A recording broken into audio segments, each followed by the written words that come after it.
I'm back out here in the countryside, beautiful weather, so I popped past Biker's Warehouse and picked up another motorcycle. Now I didn't pick up a unicorn bike, an icon, something limited or special, but I picked up something really stylish and practical like Honda is known to produce. This is the brand new 2023 Honda CB500X, and what a stunning bike to play with on a day like today out in the countryside. Let's have a look at this brand new Honda CB500X in more detail.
Honda is famous for building stylish and highly efficient motorcycles.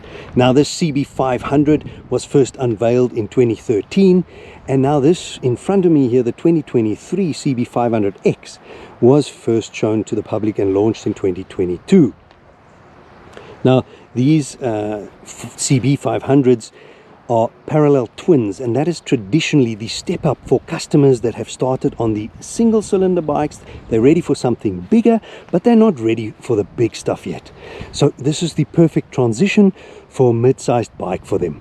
Now there's an absolute winner here, and that is that technology is moving so fast, and these mid-sized bikes are getting more and more sophisticated, and they're inheriting a lot of the technology from the bigger bikes. Their safety features are being upgraded. For example, this 23 bike is now shower front forks, and it's got dual front discs upgrade from the previous model. So the winner is you're getting a whole lot of motorcycle for very little money, and here you're getting the legendary Honda reliability, Honda build quality, and Honda efficiency. I mean, on this bike I think you get over 500 kilometers on a full tank. Looking at the motor in detail, being a CB500, the exact capacity is a 471cc liquid-cooled parallel twin. Here you see the header pipes coming out and the radiator tucked in neatly there. This motor puts out 50 horsepower at 8,600 RPM, and torque is 45 Newton meters at 7,000 RPM. Now, not going to set your hair on fire or break any sound barriers. However, for commuting, not going to get you into trouble, and also not going to pick up a whole bunch of tickets. A really practical motorcycle. A 6-speed gearbox, final drive chain. Suspension, as mentioned, the shower upgrade in front with 150mm travel, monoshock at the rear. Also the front brakes upgrade, you have the double disc up front, 310mm dual, and at the back a single disc to 40mm single caliper, both ABS front and rear. Wheels are alloys up front and back. 19-inch up front with 110 shot. The back is a 170 shot with a 160. Now this bike, as an adventure looking bike, would look actually quite cool with spoked wheels. Could have been a really cool option. Seat height on this bike is not too bad at 8.30 at 6 foot, comfortable flat-footed bent knees. I think at around about 5'6" or something you can still touch the ground at that. The ground clearance here is 180mm, also proper, 199 kilograms. Fuel tank capacity 18 liters, which is a nice capacity for an efficient motor like this.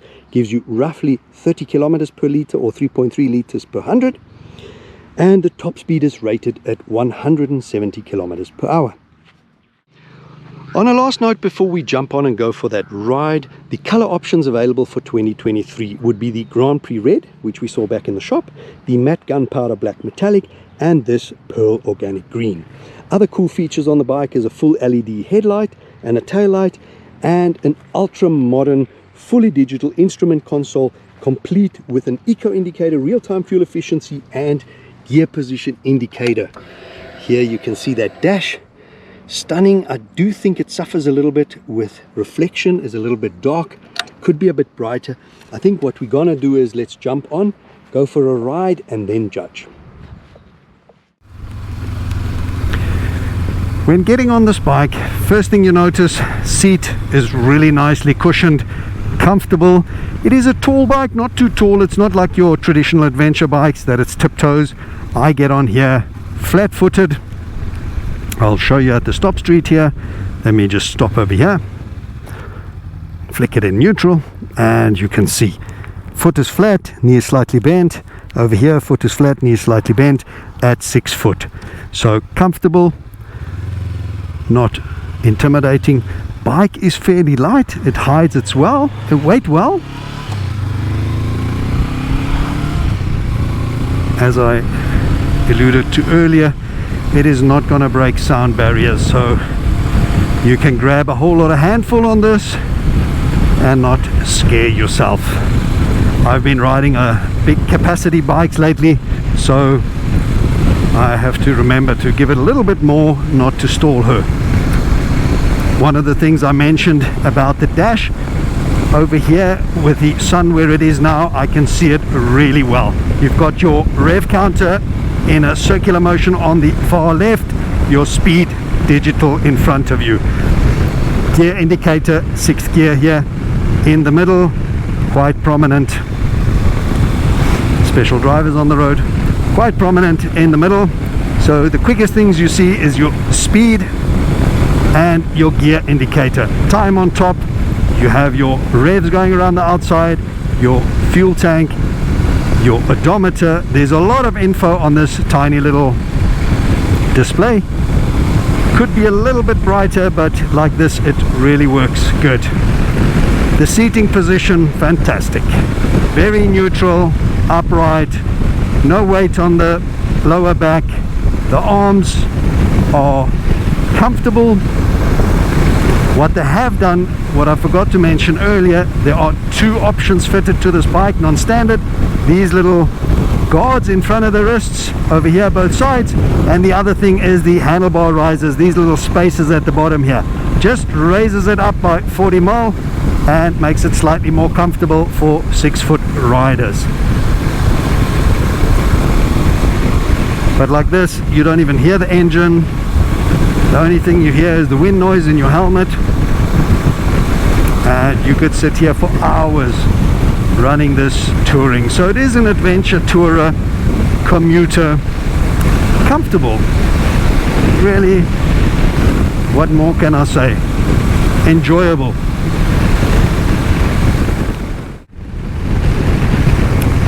Let's go onto the highway and see how she commutes at speeds.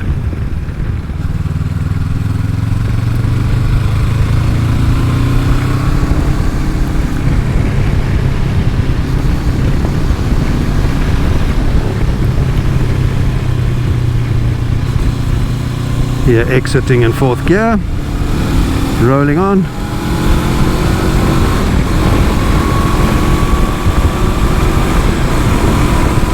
And long before I've joined the highway, I've got the legal limit of highways, so I can actually roll off already. And the motor's still a bit tight, maybe it just needs to run in a little bit and loosen up a bit.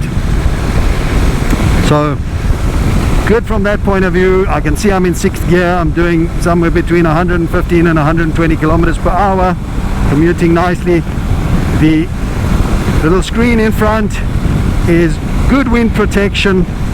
For myself, if there's drizzle or something, I might also pick it up a little bit. It is manually adjustable. If you see on the side here, there are 2 screws either side. You can pick it up another about 40 millimeters, which picks it up just a little bit. So manually, not a problem for me. They can set it up for you and good to go. The dash in this position, yeah, reflection is a little bit of a problem and it's not bright enough. I would prefer that brighter. Other than that, bike feels great, wind protection's good, I'm not having to hold myself up or forward. Good little performer. Brakes, now I'm going to stomp on the brakes here, and front brakes really strong. They're not going to intimidate you or throw you over the handlebars. Ooh, the throttle response maybe a little bit on the snatchy side when you roll it on. Not that progressive, but I have to get used to that, I suppose. And here you can see back roads, highways, very nimble little bike, little input on the handlebars for change of direction, counter steer, just little inputs, and it flicks around. This bike hides its weight quite well. It's a narrow bike, center of gravity would be low, being a little parallel twin. Go, overtaking, and you can see throwing it around, heaps of fun, and the speed builds enough. So I think a very competent little mid-sized runner here in the bends, confidence inspiring. I got the throttle on the stop, going through up the hill. No problems. All these switch gear and controls, really big buttons, which you can get with gloves on. Really nice.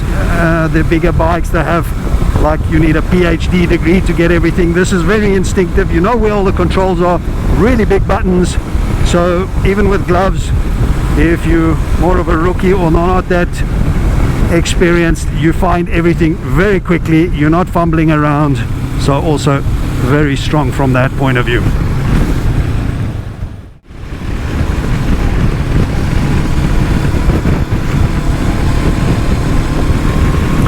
As you can see, playful bike,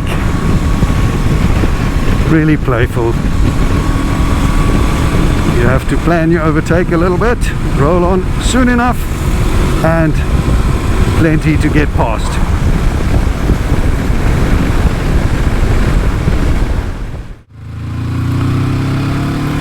What's really fun with these adventure tourers is that you can go off the beaten track. You can go onto the farm roads and the dirt roads and explore places you wouldn't in a car or on a normal road bike. So this is a really nice crossover, and even for ladies, it's not too heavy. It hides its weight well, and not too tall, not too scary on the power, not too scary on the controls. So all round a nice little package, and with the reliability, you have a bike that will serve you for many years to come.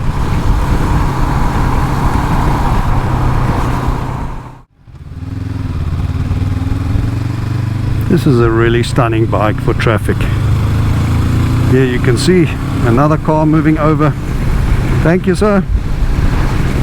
And I've chosen this road because it is quite a rough, bouncy road with undulations, with speed bumps, with filled potholes, and you can see this bike is floating over it and gliding over it. Here some rumble strips bouncing over it at speed 60 k's an hour plus. I can even open the taps and you can see how comfortable this bike is running over the undulations. Suspension, stunning. Look at this. At 87 kilometers an hour, flies over. So suspension, power. Brakes, strong. Motor, reliable. Yeah, for me, I would like a few more ponies, but for what it is and for what you're paying for, it is a bargain.